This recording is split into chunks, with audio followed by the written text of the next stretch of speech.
So for the last few years in our city, right, we've been fighting for a few things to be transparent, and it's based off of accountability and transparency.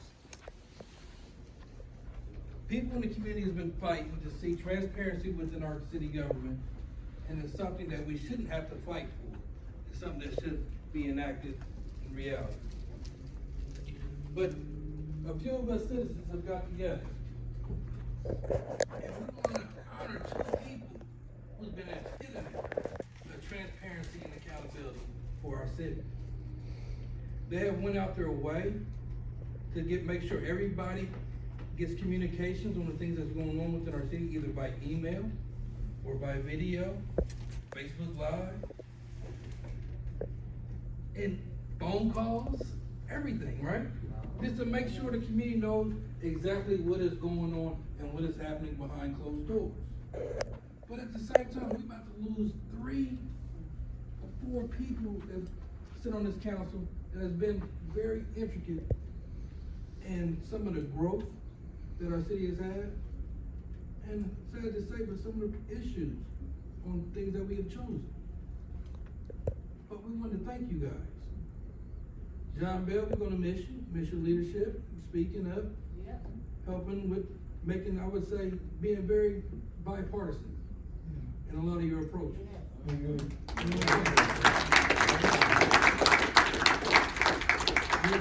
to miss some of your knowledge. Being on the council for several years and being able to present some things to us. Lance, we ain't gonna miss that big, you gotta cut that mustache off. I had to say it, I was playing with that. Oh, Lance, go ahead. But the 2 people that have been truly transparent for us, right? And making sure we know everything. We're gonna present you guys these 2 plaques.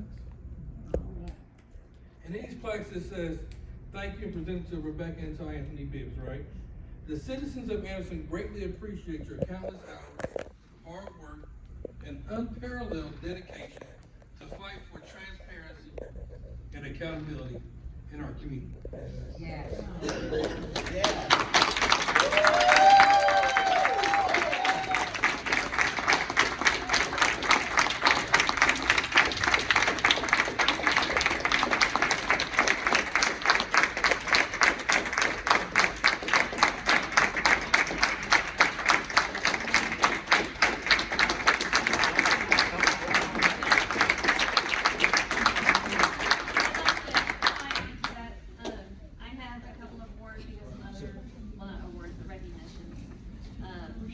So the first one goes to my counterpart here, John Bell. It's going to be really hard to have you on because we were the Wonder Twins here, the 2 Republicans sitting here on the council, and even though we didn't always agree on everything, something I will say, and I'm going to give Rebecca here something as well in a second, is what's always important to me is you don't have to agree, but you have to walk out of the room friends. And so that is something that has been vitally important to me, and so I just have appreciated you and your friendship in serving on the council.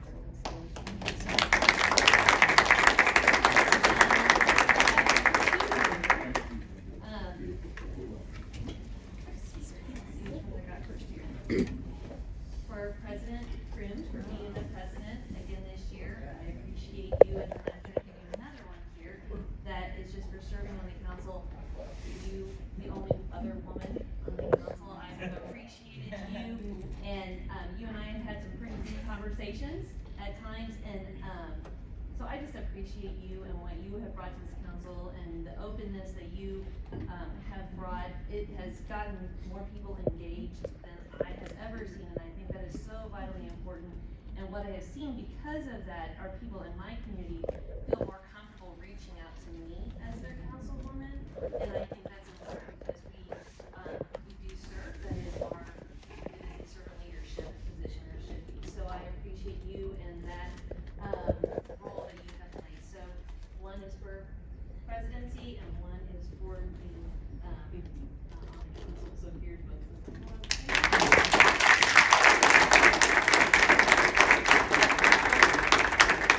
It's in front of you. No, It's not for you. It's not for you. Let me say that, you know, I've been around here 32 years, and I met a lot of council people, and two of my favorite, which I taught them everything they do over the first 5 to 6 years, was my nephew Ty Bibbs and Miss Rebecca Crumes. And to you, Ty, I'm going to keep depending upon you. I'm not real good with computers, but you do one damn good job of keeping me informed, okay?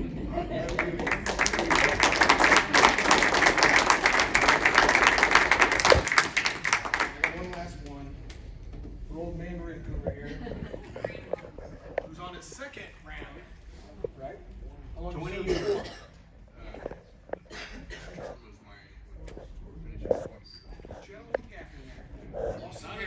Also here in there. One is feisty when I was the AFT president. But no, Rick's great. He was a mentor to me, where he had been doing this for so long, and he kind of helped me along the way. There's a lot of learning here. After 8 years, I'm still know what I'm doing, as you can tell. But Rick, thank you so much.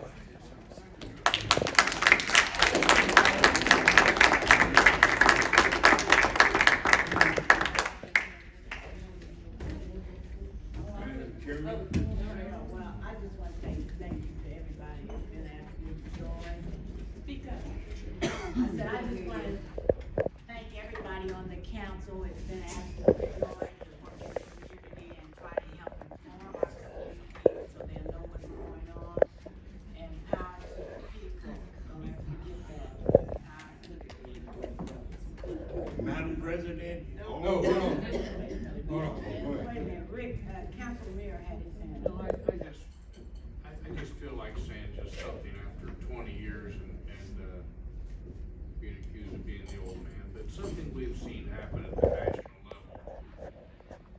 Certainly the way politics operates there, at the state level, in Indianapolis, the way it operates there, and, you know, these people take a lot of negative comments, and a lot of positive, but I guess what I'm trying to say, and I'll try to get to the point, to make a change, how we operate, and I want you to know, it's not just Anderson, it's politics in general. That as soon as someone gets elected, people start throwing dirt and caring about the next election over the work of the people. And we keep hearing about doing the work of the people, but we get caught up in trying to make each other look bad. We get caught up, and I'm just gonna say it, votes are affected, not just here, I'm talking, but we're here. The national, the state, but at this local level, I see politicking taking place when politics shouldn't be involved. And I'm not talking outside this room, I'm talking inside. So my hope and my desire for the future of Anderson is that whomever the council makeup is, starting January the 1st and from that point on, that every vote be taken for the good of the people, for the good of this community, and not worrying about, will I get elected the next time? Will I upset somebody? Am I a Republican? Am I a Democrat? Am I an independent? You know, it's easy to throw out the complaints. It's easy to point fingers. The solutions are difficult. And you can't point fingers at 9 people. You can't even point, and you can't point fingers at the 5th floor if all you're gonna do is holler and complain and not be a part of trying to solve something. Now, my first term started in 1995, and I've heard a lot of negative stuff being slung around, but I gotta tell you something, for the first time, I can't put a year on it, I'm hopeful again. I'm hopeful for the future of Anderson, even with all the terrible things that really are taking place. I mean, it's hard not to have tears up here when you hear the stuff you heard tonight. Yeah. But I do want to say, you can't just dwell on that. there are things happening. There is positive things happening that I haven't seen. I'm gonna be honest, a guy who was born and raised here and loves Anderson. I thought when General Motors left, like most of us thought, that will we ever recover? And I can honestly say in the last recent history, I've seen signs that make me feel hopeful for the future. Does that mean everything's wonderful? Heavens no. We've heard some stories tonight that make it hard to sleep. And it should make it hard to sleep. But I'm telling you, if this council doesn't work together for the good of the people instead of the individual or the party, we're never gonna pull ourselves where we need to be. And I just wanted to leave you with those thoughts, and I know I get long-winded. I try not to, but it's tough. But there's hope. And this city has a future. Councilman Dixon, if you're ready. There's someone.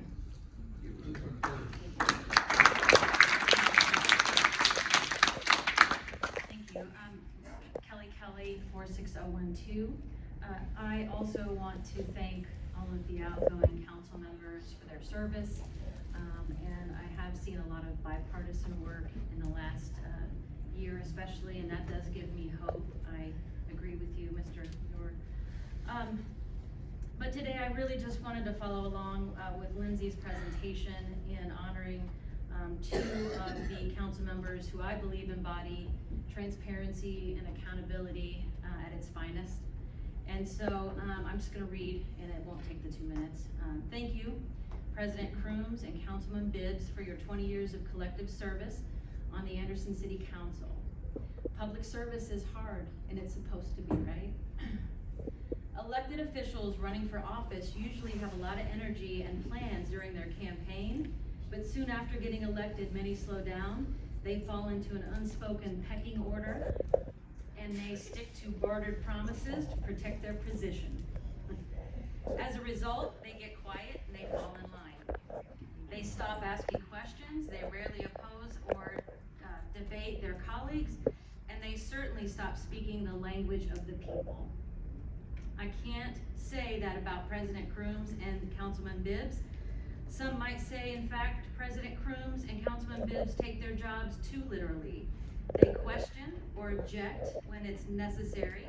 They don't get in line and make business run smoothly just for the sake of business and time. I want to thank you both for all that you've done. You've modeled true representation of the people and what it's supposed to look like. Thank you for your courage, your commitment, your strength to hold up against the waves of negativity, opposition during your tenure, the eye rolls, the table pounding, the name calling. You've endured it all, yet you didn't shut down. You pushed back and you removed yourself from those spaces and you continue to work for the people. I just want to finally thank you for being ambassadors for what's right. You have fostered this sense of engagement, and this is not going to stop when you leave those seats, and I assure you of that. Thank you.